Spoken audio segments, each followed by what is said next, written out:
and welcome to the meeting. Membership, we've got Councillor Burney, Councillor Duras, Councillor Early. Councillor Burney isn't here. He was at the full council, but I think he's probably still recuperating, to be fair. Councillor Hobson isn't here tonight, so sends her apologies. We've got Councillor Reynolds and myself in the chair, Robert Stewart. It's probably worth a round of introductions. There's quite a few attendees. So if we go sort of round the room this way, and then people on the call, if you guys say your name and where you're from, that'd be brilliant. Okay, I'll start. It's Martin Kirk. I'm the Head of Health, Safety and Resilience. Thank you. My name's Phil Lazenby. I'm from TIA, your internal audit provider. I'm Head of Audit. Angel Howcutt, CFO, Section 151. Evening, Richard Lang, Head of Safe Homes. Terry Lewis, member for Ashridge. Graham Elliott, member for Children World's End. You caught me there. Paul Reynolds, member for Albury and Wigginton. And Robert Stewart, member for Berkhamsted West. Just for clarification, what's the quorum? I've got a hand up for that, sir. Yeah. I just wanted to check that. I believe we are four out of six. Yeah, four's fine. Is it? Yeah. Okay. Thank you. Who's on the line? Who wants to go first? I'm John Mucciello. I'm Head of Environmental Services. Thank you. Raj Patel, Rent and Income Manager.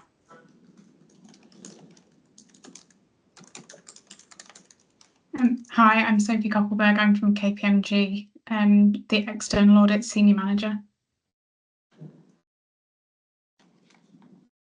We've got three shy people. Oh no, that's obviously no IT and Trudy. Councillor Sewell will just be observing, I would imagine. Right, okay. So that should be everybody. Okay, so if we go through the agenda, I've just done apologies for absence. Are there any declarations of interest? No, silence. Silence is golden. Marvellous. Minutes and actions from the previous meeting. Has everybody had a chance to read them? Are there any modifications, comments, updates anybody wants to make? I'll take them as read. Thank you very much. The actions are going to roll over from, there's only two actions. They're going to roll over. I believe Fiona's away at the moment. We do not have any public participation, as we've got an observer, not a member of the public. And that's item 4. So item 5, we will jump straight into the SICA, Statement of Internal Control Assurance Report. I'll hand over. Thank you, Chair. I don't propose to talk for a lengthy time in relation to these documents, and although I am conscious that the presentation tonight is largely me, myself and I nevertheless don't really feel compelled to talk at length about stuff that doesn't really need lengthy talking about. Nevertheless, the SICA that you've got presented to you is effectively the state of progress since the last audit committee. Page 13 of the pack provides the 4 audits that have been completed substantively since the last update that's been provided to you. You'll notice that the first of these, HRA Health and Safety, is the corollary of the audit report that was provided to you previously in respect of health and safety.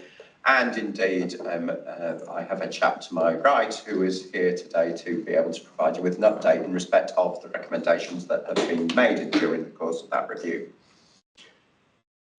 If I proceed onwards to the section that I think is next most pertinent, I'll take the audit reports in order as they appear in the pack, and talk instead to page 17 of the document that's been provided, Appendix B. You will see that there is progress against the audit plan for last year.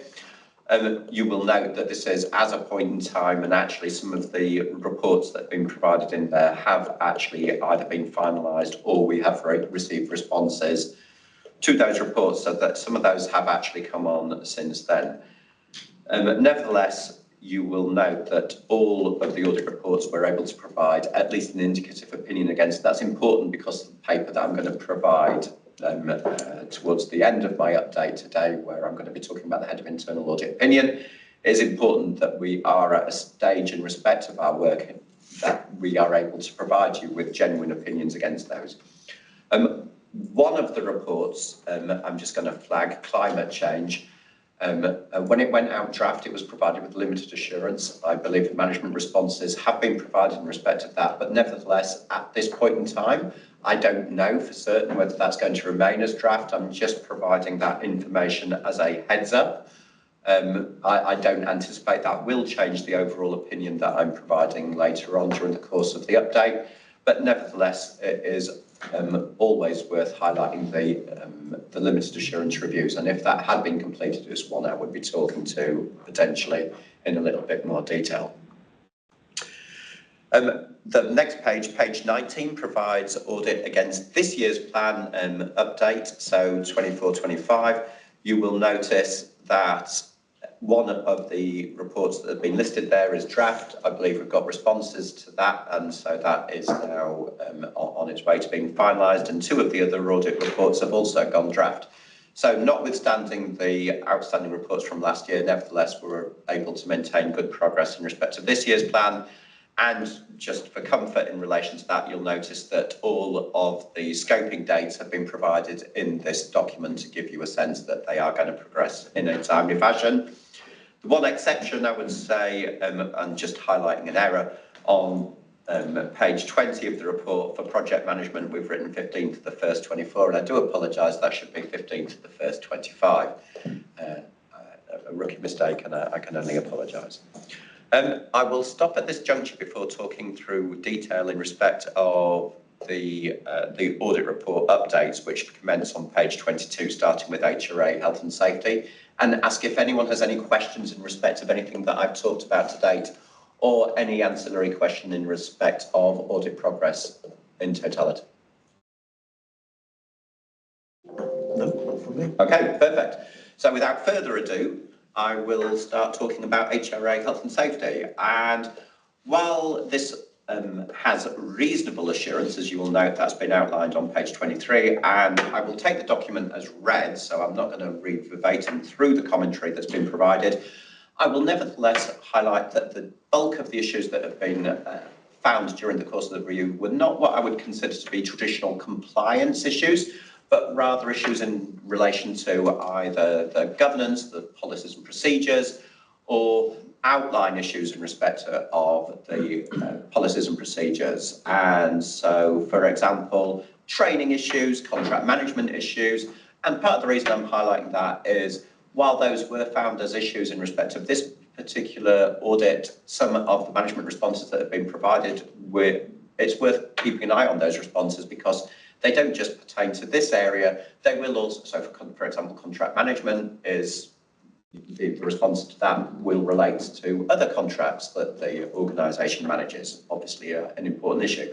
So the management updates that you'll receive in respect of this report, worth keeping an eye on, not just in respect of this particular area, but also other areas of assurance and risk. Obviously, health and safety, nevertheless, is an important area.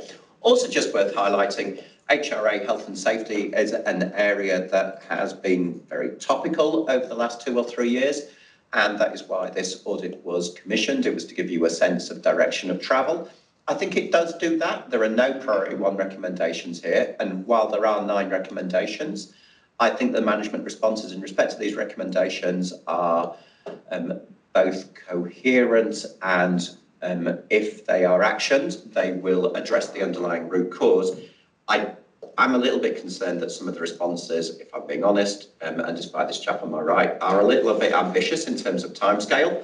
But nevertheless, he's here to provide you with an update, so perhaps he will prove me wrong on that and tell you that the actions have been largely completed. But nevertheless, even if they haven't been, it doesn't unduly worry me.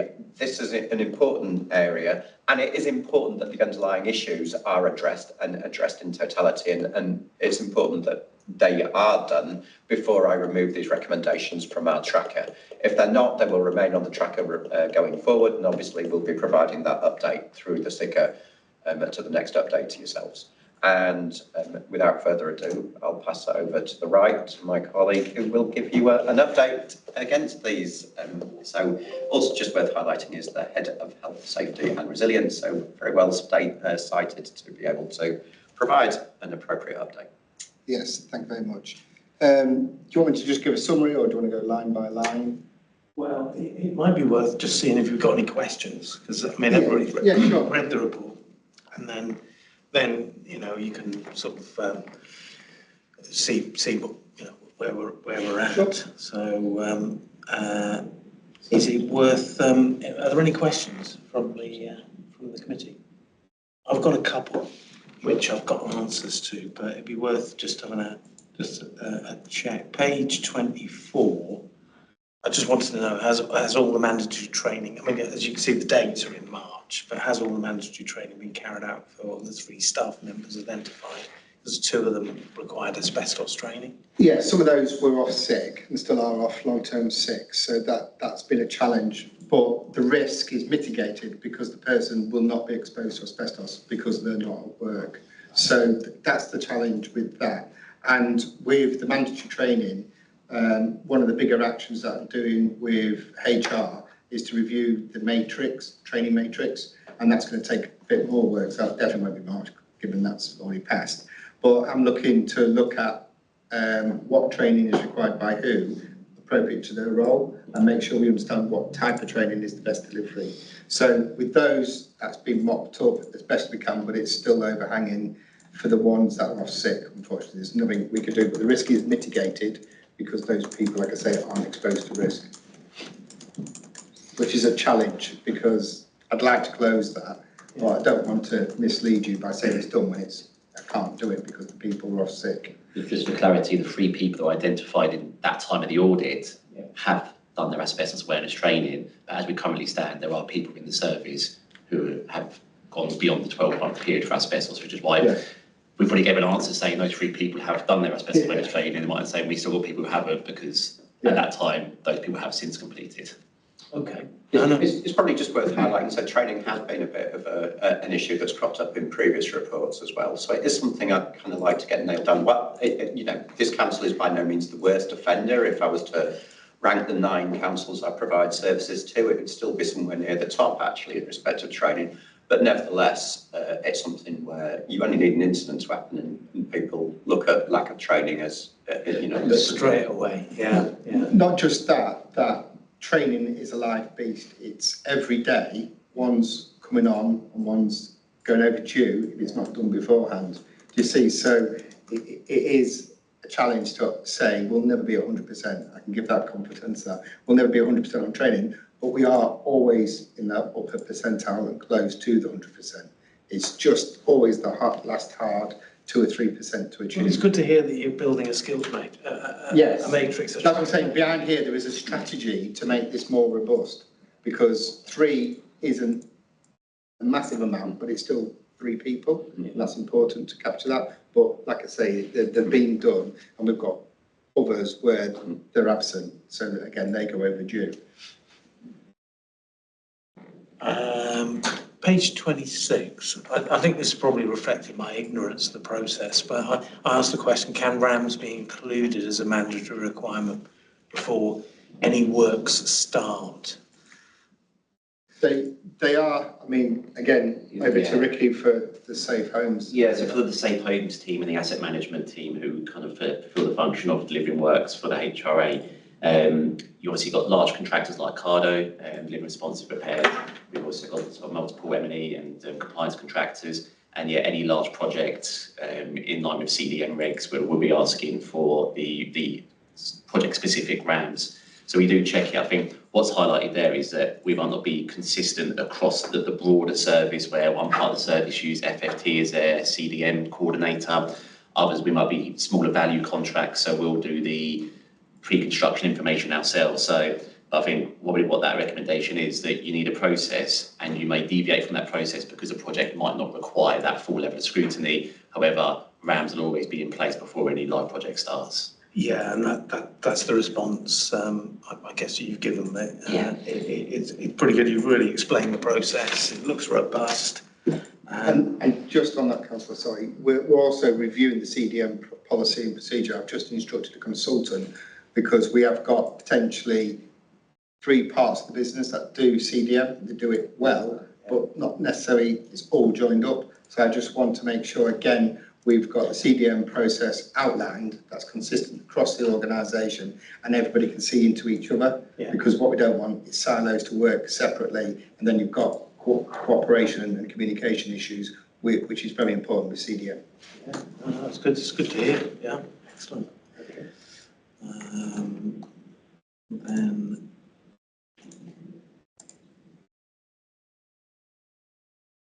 I think that was me. I only picked up. I've got the page. Oh yeah. What does MAP stand for? So there's a new table appeared, and the cross-reference to MAP.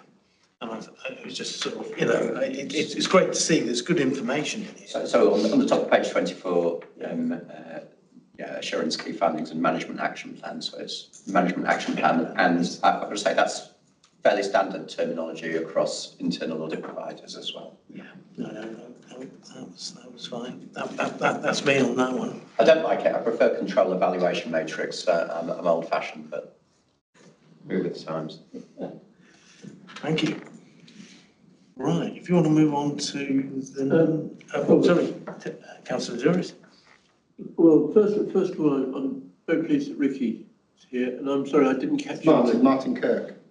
Martin, I'm pleased that you're both here, because I read this, I'm afraid, with some level of sadness, because if we'd have had 1, maybe 2, priority 2 items, then that's one thing. But I think there's 5. I think it is possibly, and the question, if you like, is have we slipped into that sort of dare I say, a complacent position that we've not been as tight on some of the requirements as we might have been, or has something gone wrong in the recent past to allow us to be there, because it feels that if you look at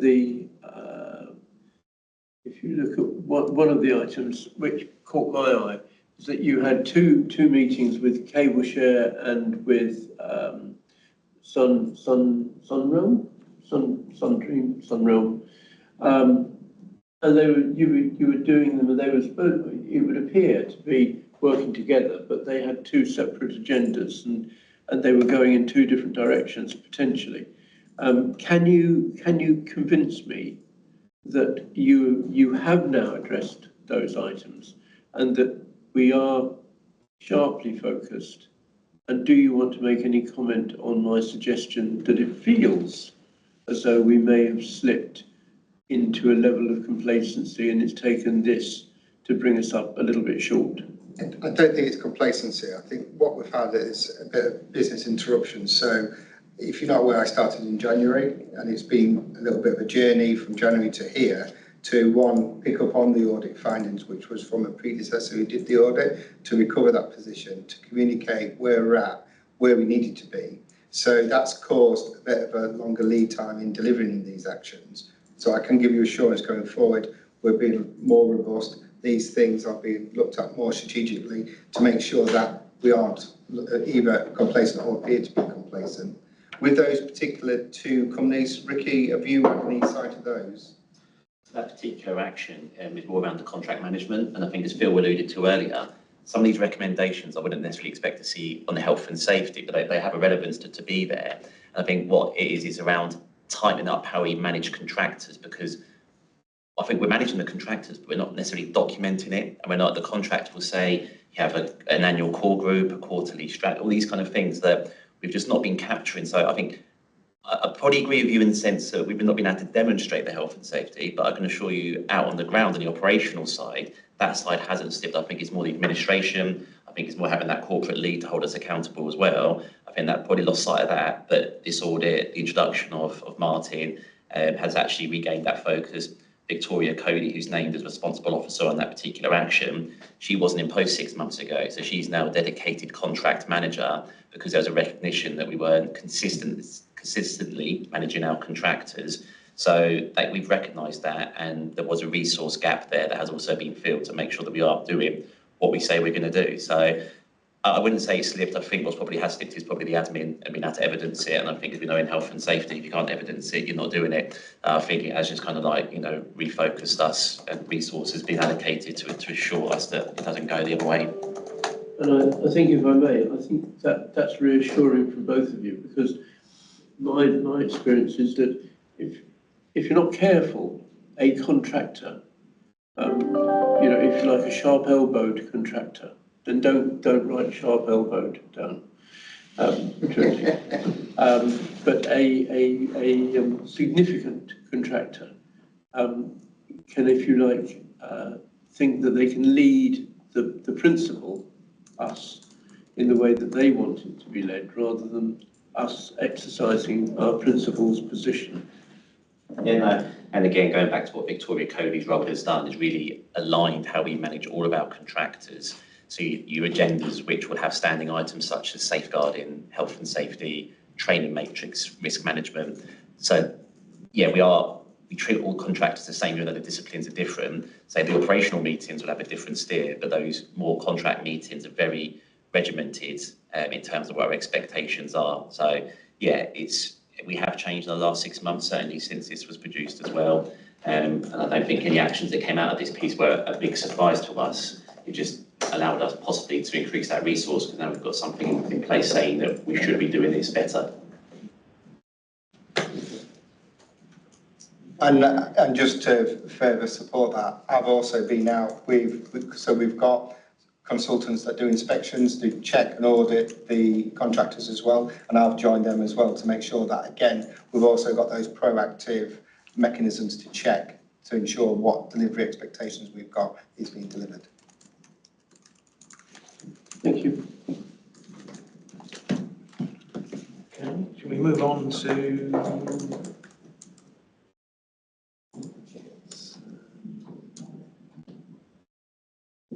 waste management? Sure. So thank you, Chair. So moving on to waste management, which is page 34 of the pack that's in front of you. You may remember that this is an audit that had an awful lot of recommendations when I provided it to you some 14 months ago. And as part of our agreement, we go back and re-audit areas that get limited assurance. And this really did have, it was firmly in the limited. And there were a number of high priority recommendations, I think 5 high priority recommendations as part of that review. And so this was quite although it didn't have a large number of days to it, there was quite a lot of detailed testing that was undertaken, because this was about, well, you say you've got these controls in place, let's do testing and see whether they are in place. And indeed, there are not many recommendations that have been raised during the course of this review. It's worth just highlighting, though, that this audit is basically a follow-up against a previous review, which identified significant compliance issues. So it's quite narrow in scope against waste management in totality, but nevertheless, it is a remarkable turnaround over the last 14 months. Management seemed like they've engaged with the issues that were raised. The samples were fairly large, and during the course of the review, there was very low level of non-compliance noted. Probably just worth highlighting the 2 areas that resulted in recommendations being raised. The first was driver licence checks for all workers. That is a bit of a concern that wasn't addressed in what I would consider to be a timely manner. It's not the most difficult thing for an organisation to engage in, and to my mind, there should be fairly swift escalation for non-compliance in respect of that. My understanding is, just after the report went out draft, there was a swift escalation in respect of this area at the highest level in the organisation, which is good.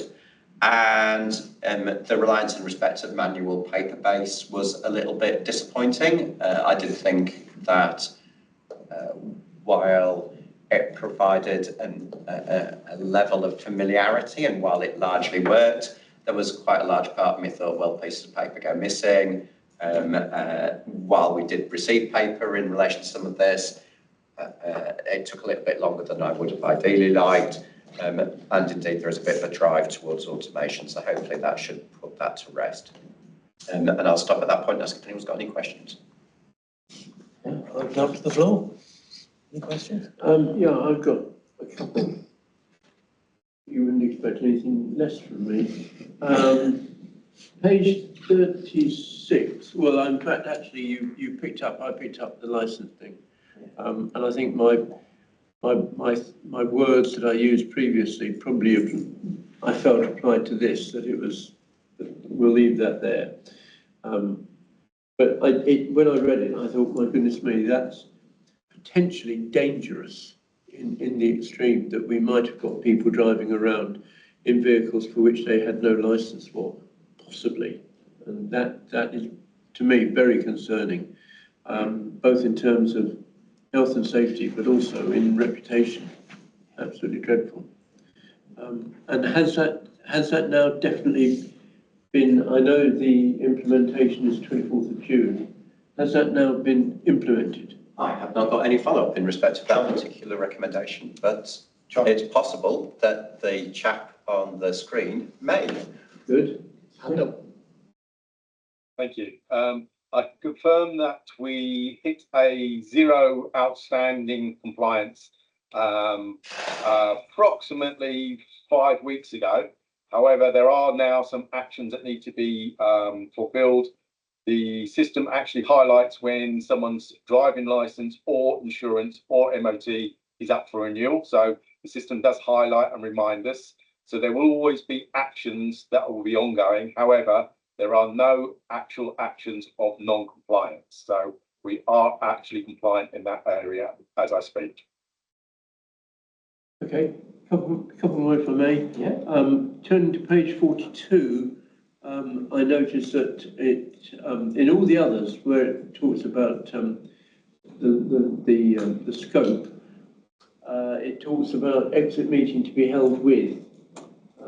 Now, it says head of environmental services. I think in other places it's actually given the name, and I think for clarity that would be useful, because we don't know, we as members don't know.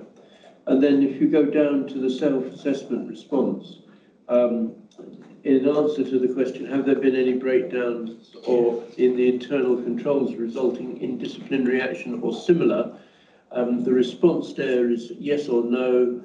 If yes, please provide brief details separately. Now, if this is coming to the audit committee, if we're going to discharge our function responsibly, I would have liked to have seen, and I don't think I have, what those brief details are. Yeah, so our report is by exception, so we only note things down in relation to a failure of controls. So if there is an internal action, something that's broken down or not working properly, I imagine that would largely be the previous audit report, which resulted in limited opinion. I would imagine that's what that's alluding to. I'm happy to come back to you with an email outside of this outlining that at high level what had occurred. If it's in respect of an individual, though, I wouldn't be able to do that. There would have to be. No, I accept that. It's just, if you like, there's a line there that says brief details. If it says why, and I look at that and I think, where are the brief details? Sure. So what we can do is maybe provide a little bit more granularity in respect of that, so you're aware of some nature of the context at least. So obviously denuding it of personal information. So yes, that's fair. It's knowing knowing the unknown. The unknown unknowns, yeah. Yes. To take a famous quote. Yes. No, I understand, and we'll take that forward. Yeah. Good. Thank you. Any more? I mean, yeah. Just going back to the driver licence piece on page 36. I appreciate it looks like it's resolved now, but on the way to being resolved. I'm just wondering from an audit point of view, what the difference between the priority 2 and a priority 1 would have been in that case. So what would have made that an urgent issue as opposed to an important issue? Or a trigger for that? Because it's obviously the illegalness of people driving. So I did do this exact same audit at another council, and I found 6 people who actually were not qualified to drive. Not all of whom had been driving, but were on the list of potential available drivers, and one of whom had driven in the sample that I selected. That was raised as a priority 1. So a failure of control, but where I think there's appropriate controls in place to mitigate, to prevent against those people actually driving, I would be relatively comfortable in giving that a priority 2. But we are talking an area where I can't remember exactly how many people hadn't provided a positive return at the time of our review, but I think the number was not insignificant. So, yeah. And again, obviously, in respect of this particular recommendation, it goes wider again than just waste. So we don't have any people driving illegally? Not that I've found. But I would also say, so would we. But I will say, in respect of this, having found not just in respect of waste, but also similar audits at other councils, having identified significant failings over the last sort of 18 months, it's an area I would be cited on in respect of any similar review. And obviously, before we get rid of this recommendation, we'd probably look to do sample testing again and go back and get a bit more granularity in respect of John's response. We don't get rid of priority 2s in respect of a management assertion, so we would expect to see, at the very least, a list breakdown of, when driving licences are being renewed, what level of assurance they're receiving, are they receiving copies of documents, is it like in 2 months in advance, or is it like the notification goes out on the day that it expires? I've got no idea. But a level of proactivity would be good to see.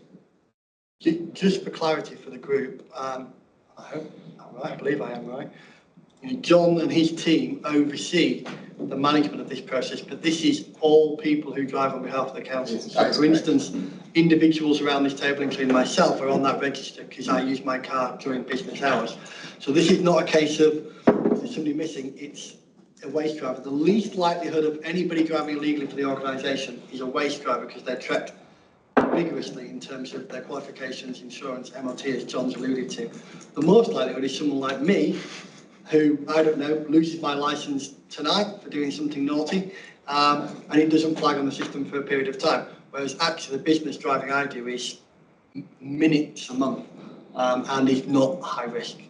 So that, we've changed our processes. There's a whole system in place, and people around this table know that because we have to fill out all our details and provide insurance documents, etc. We've had to go through that process. So there's been quite a vigorous process in place, and now a vigorous monitoring process in place.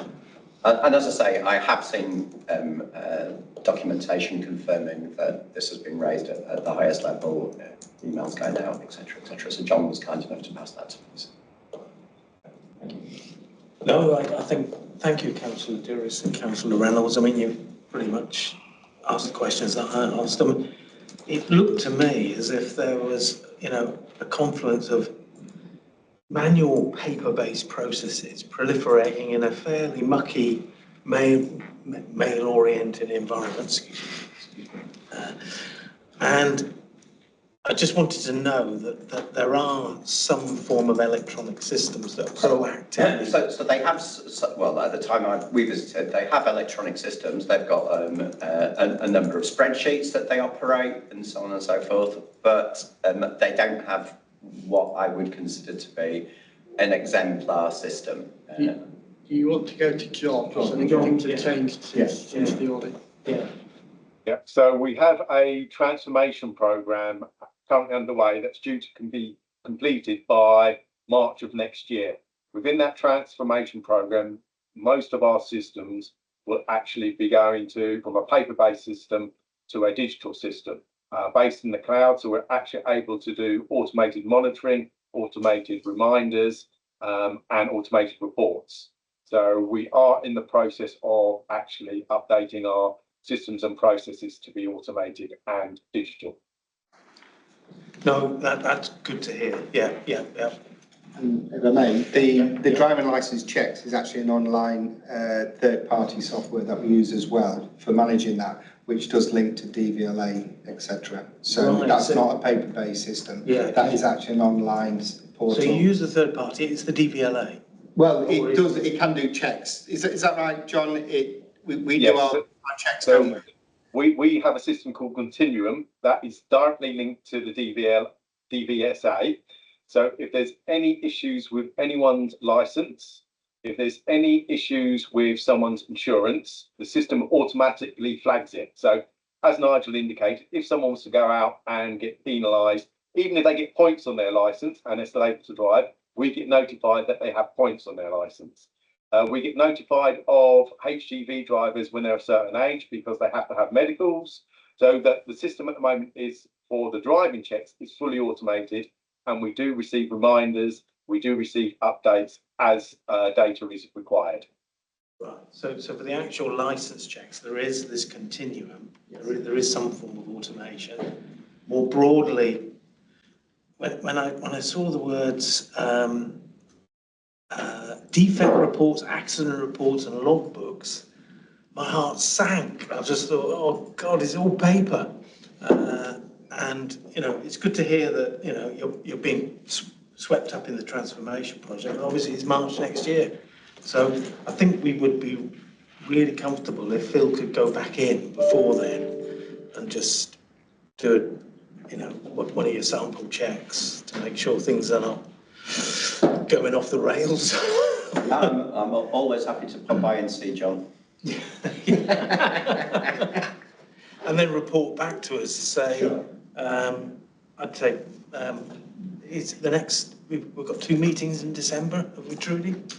November and December. November and We've December. also got one in September. Yeah, so, because it's just all looks a bit scary. I think that's come across from a number of us. But you have given us reassurance that there is, you know, the DVLA is actually telling us there are miscreants out there. In terms of the actions and what's been implemented, nothing new will be implemented now apart from some additional automation of some of the systems until March next year. Yeah. So in terms of Phil going back, he's not going to be testing anything other than the system we've just tested. And in terms of Continuum, it's used by thousands of companies nationally. You know, I know because when I went on, he told me I had the wrong insurance. So it is a very, very effective electronic monitoring system. I think what John's alluding to is the fact that everything will be all linked up. So instead of having different electronic systems, we'll have one electronic system that is easier to flag and monitor in terms of a dashboard system. So although following up on recommendations, absolutely, some from an internal audit perspective, I wouldn't be recommending at this point that we do any more further investigation other than the usual follow-ups until we've got that in place, because then we can then go and check that the new system is fit for purpose, would be my proposal. I'm happy to accept that. I mean, the fact it's a level 2, not a level 1, i.e. you didn't actually find somebody driving one of these wagons around that wasn't qualified. You could have knocked children over. So that's good to hear. But it is a generally concerning. I mean, there's not a lot in this report, but I must admit, I opened it up and I just thought, oh my God. If you'd seen the report 2 years ago, Yeah. your heart would have sank. You know, I think it's someone who's been around for that 2-year period, you know, there does seem to be a lot of credit given to John and his service. John came in not that long ago, what is it, about a year now, John? And he's picked up, you know, a lot of recommendations. I can't remember how many there was on there, I lost sight.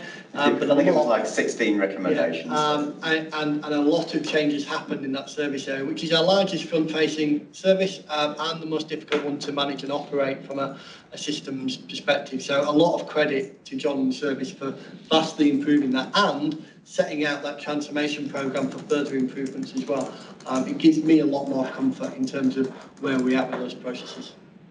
Well done, John. Keep going. Thank you. Thank you, John. Shall we move on to, unless there's any more questions, budgetary control? Hopefully these will be fairly quick because... Just very quick, I was gone. I'm going to tell Johnny could go if he wanted. John, He wasn't waiting around. I'm not taking any more actions. Yeah, no, if you want to, yeah. Shall I go as well? No, if you want, we're obviously going to look at budgetary control and... Yes, unfortunately, we just have Raj that's going to be left for the housing rents. Housing rents, yeah, so two. Budgetary control, I propose just taking the paper as read, really. There's one low priority recommendation, like it's operational in nature. It's largely informed by anecdote, and I'm always wary of anything informed by anecdote anyway, so it's an audit that we do year in, year out. I'd have been shocked if it had been a limited assurance review with a large number of recommendations. Genuinely, if I was to benchmark this council against any of my other councils, it would fare well. So very happy to commend this area to you. I was going to say, in Fiona's absence, congratulations, Nigel. You don't often see a substantial assurance, so yeah. We always see on that, but that's because we've been very confident and cocky. I've got an external auditor looking at me. We've got great controls and checks and balances in terms of budget monitoring, budgetary control. Very robust. Some would argue at times maybe too robust, but I'm not going to say that's a negative. I'll just offer it up to the floor if there are any questions on this. I'd like to say it's nothing to do with Nigel.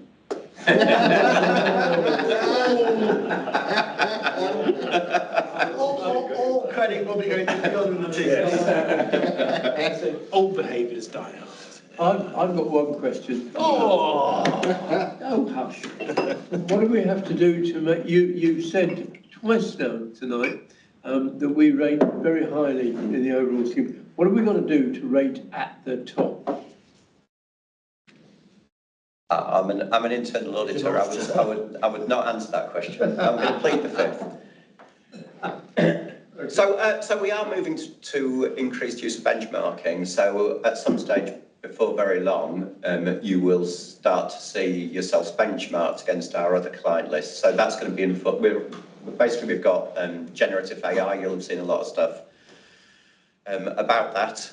It seems to be very much the future, and so you'll see that generating a lot of additional graphs and charts towards the back of our reports. We've already implemented it for some of our NHS services, and that's going to transition across to councils as well, working closely with a couple of universities as part of a government-funded project to develop that software. So you'll start to see that coming through, and you'll get a sense of where you figure at that point. That's a very good response. I plead the fifth. Right, housing rents. Thank you. Thank you very much. Yes. Housing rents, again, I don't propose to talk through in any particular detail. If anyone's got any questions, I'm happy to answer questions, but again, not a large number of recommendations raised in respect of this. Just worth highlighting that the recommendation that we did make was in relation to qualitative information, and management provided a response in respect of that, indicating that they agreed with the recommendation and giving an indication about ensuring that robust data was provided going forward. Not overly concerned in respect of it. It really wasn't like hugely material in respect of the discrepancy. Just worth highlighting that it's an area that, as auditors, we're always focused on. I didn't have any questions other than congratulate Raj Patel for getting a substantial... Here I go again. I never doubted it. I know. He's going to plead the fifth. There was just something on page 56, Raj. In other findings, in the last bullet point, I just noticed that the tenant's handbook for DBC have been revised and split into sections. And then it says the website states that the fact sheets are downloadable as PDFs and have replaced all the have replaced all previous paper editions of the tenant's handbook. What are you doing for those people, possibly particularly the elderly people or any people who don't have access, although it might sound unusual, to a computer or indeed to a printer if they wanted to download it? That's an access question that I feel is Raj's, probably. Sorry? That's, Raj. Hi. Good evening. We do still have the option for the tenants and residents who don't have access to the internet to be able to request paper copies of this information at hand.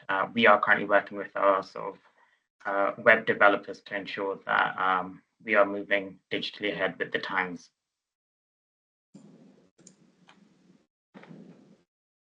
I'm not sure I heard the answer completely. They can ask for a paper copy. They can also. So they can ask for a paper copy, and they're working on accessibility, which is a government mandated area. So all councils are kind of like working towards that. It's making sure that the internet's large, easy, large font, easy to use, etc., etc. That's fair, is it, Raj? Yes, that's correct. That's correct. Yeah. Does that answer your question, Councillor Durham? No, that's me done. Yep. Okay. We're probably ready to move on to the annual report. Yeah, thank you. Again, I don't propose to talk through this in any detail, given that you'll no doubt have read it. However, it is effectively the overall summary of our work undertaken during the course of the year, worth just touching on a couple of highlights. Page 66 of the document, there's a little blue box in the bottom left-hand corner which provides the overall level of assurance, and it is reasonable. Now, I may get challenged by somebody not seated too far away as to why it's not substantial assurance, and I will say to you that we don't provide either full or substantial assurance in respect of our overall assurance levels. I've probably done it twice during the course of my career. I've never provided full assurance. I'm aware of a head of internal audit that has done. I thought it was a scary thing to do. In order to do that, you would have to have a very large number of days, look at all risks that an organisation was exposed to, and be able to conduct those audits to a level of detail that would provide you with a level of assurance that all the substantial controls were operating effectively and were unlikely to be defrauded. And I'm not convinced that doing an audit plan in that way is entirely in keeping with the risk-based approach which internal audit have moved towards. Don't think it represents a good value for money to the organisation either. Rather, we provide audit services along a 3 or 5 year plan, generally speaking, and indeed that is how you commission your internal audit provision. So reasonable assurance nevertheless represents a good level of overall assurance. You can obtain a good level of assurance that the internal controls are operating effectively and support the overall direction that your organisation has taken in respect of its desired goals. You will notice that on the subsequent page, we provide a little bit more of a breakdown in respect of the overall recommendations and the overall root causes. So we highlight, for example, that governance framework is an area where a number of recommendations have been made. Not overly surprising, moving away from COVID, a lot of organisations, they need to refresh the way that their policies work, the way that their procedures have been done, and make sure that the groups that prior to COVID met regularly are indeed meeting appropriately. And it's very in keeping with the general drift of our portfolio at large. Compliance recommendations, which historically would have been the largest number of recommendations, are commensurately a little bit smaller as an overall proportion. Annex A provides the draft internal audit head of opinion. That's on page 68 of the document, and it's worth just touching upon the actual planned work undertaken during the course of the year on page 69. And you will notice that a number of those at the time this was pulled together were indicative in opinion. None of those indicative opinions have changed during the course of discussions with management. I've got no reason to believe that they will. However, one of them does not have a level of assurance provided against it within this document, that is climate change. I believe that that will land at limited opinion. I don't propose to talk through that in any particular detail during the course of this meeting, given that I haven't had a chance to review management's responses and either agree or disagree with them, but obviously I will provide an update in due course. However, even if that remains as limited assurance, that doesn't change my overall level of assurance in respect of the head of internal audit opinion. And indeed, when you look at the overall pattern of the provision of assurance levels, you will notice that the preponderance of them were in reasonable and there were a small number in substantial. So basically it's geared towards a higher level of reasonable assurance. Planning enforcement and planned and preventative estate maintenance were listed in there as not having an opinion provided against them. Those audits are now substantively completed, and it's anticipated that both of those will come back as reasonable level of assurance reviews. So I will pause at that juncture and ask if anyone has any questions. Not from, no, please wait. It was very, actually, it's a very good report. I mean, I read, all credit to you, I read it. You've given us an opinion. We see, a table which shows opposition last year, this year.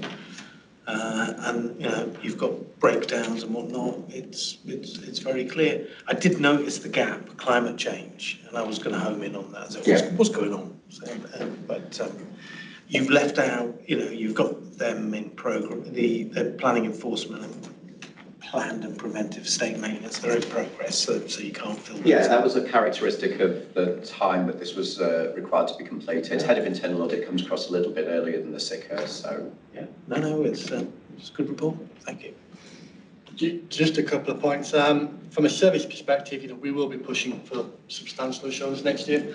Once we can get to a point where we've got slightly more in the green and in the yellow, then that robust argument we have each year will be more robust. And that's just the service striving going forward. And I really don't want to talk about climate change in any detail at this point from a decorum perspective, but do you want to give us a very brief synopsis of the feedback when you're doing these kind of climate change audits in other organisations? Because the feedback I'm getting is that a lot of organisations are struggling to score very high on climate change programmes because a lot of authorities stamped the whole net zero by 2030 without a full programme of works or deliverability at the time, and are still developing that, which auditors, rightly or wrongly, find very interesting and find very difficult in terms of being able to score quite highly on that. Is that something that you're finding with your work when you're dealing with other organisations, or is it a case of you feel the work you've done, which we're not going to go into detail here, outlines more concerns in decorum than is standard in the sector? So, I would say, if pushed, which I am, I would say that organisations are setting very ambitious climate targets for very altruistic reasons. I'll say altruistic. And it's going to be very financially challenging to meet the targets that have been set across the board. And organisations ultimately are going to have to make some really hard calls about which of those targets they really want to allocate scarce resources to in order to meet. And so from an audit perspective, we are asked to objectively provide assurance against the goals that the organisation has set itself and assess the documentation and capabilities of the organisations to travel in that direction. And when we're asked to do so, as we were in respect of this review, given that it is a key goal of the organisation for very good reasons, we're put in the position where we have to look somewhat sceptically at the goals that the organisation has set itself and consider, do those goals need shifting back in time? Does it require more resources than the organisation has available? And do we think that the individuals who are charged with this truly have the capacity to understand the needs in order to meet the goals that have been set? And so net zero would be a classic example. But there are other goals that have been articulated within the climate goals as well. I would also say So this piece of work was undertaken by somebody who is a climate expert. They're qualified in doing that. They come from a large multinational organisation. They've come to TIA. They literally travel around councils. And I would say the majority of audit reports I've seen at councils have been difficult for councils to provide coherent responses to in respect of their agreed direction. And I would, however, just to kind of like push back slightly on Nigel, say that one of the things we consider is resilience and engagement level during the course of our audits. So if during the course of the audit we find that the organisation is not providing ready responses, that doesn't give us a glowing feeling that they've got a handle on the situation, that, like particularly something like climate change, which is complex in nature. I would also say, however, that Decorum is in the position of making decisions at so the climate goals that it set itself, if it is truly going to meet those, every decision that it's currently making needs to be assessed in terms of the impact of that overall goal. And I don't think that that is being done in this organisation. I do believe that there are councils where that is considered more thoroughly during the contract management positions. I still don't think that they come to a satisfactory answer, but at least they raise it and raise the exceptions and raise the concerns and have a mature discussion. And I don't think that's currently happening in this organisation. And I think this report will give you an opportunity to have that discussion. Thank you. Yeah. Nobody wants to? No? Okay. Shall we move on? Thank you for that. That's a very good response, and not unsurprising. Right, the strategic risk update. It's a report on behalf of Councillor Michaela Capozzi. Who's going to talk to this? So this is for myself and Fiona. It's very much just an update to the committee of what's pending. Because of the general election, the release of the revised corporate plan was delayed slightly and will be going in September. Following that, we will then look at revising our strategic risks, which obviously are assessed based on our corporate objectives. We did only refresh these 18 months or so ago, and were confirmed by the new administration when they came in. But because our corporate plan objectives are likely to have tweaked slightly when that corporate plan is out, we will have to go through that process of reviewing the strategic risks and making sure they feed through operational risks and KPIs, which have all been refreshed recently. So it should be a reasonably compact piece of work. But this committee obviously oversees the strategic risk monitoring and reporting. So from that perspective, they'll be involved in that process in terms of helping us shape what our strategic risks are and what we'll be reporting on going forward. So this was just a heads up really more than anything else to let the committee know we are aware of what needs to be done and we'll be doing it.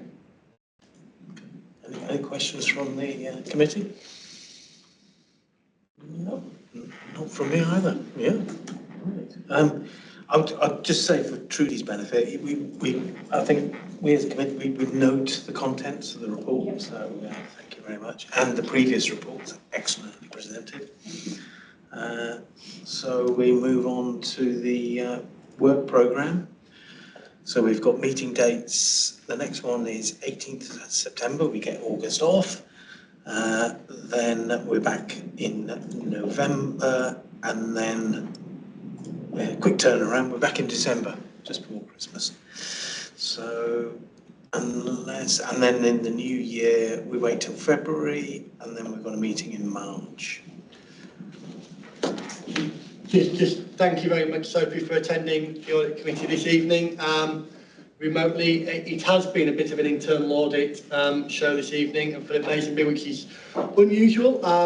The next meeting is likely to be far more focused from an external audit perspective, given external auditor on site at the moment in terms of our 23-4 audit, and we'll be getting updates on various aspects of that. So it won't be a silent show from Sophie and her colleagues. It's more likely to be vocal from them and less from Philip at the next meeting as well. So that's just a heads up in terms of what we're going to. Oh no, we're going to have fun with climate change. Yeah, when I say less from Philip, you know, you know what I mean. Thank you. I mean, draw it to a close. Thank you very much, everybody. Thank you very much. Bye. Bye. Bye.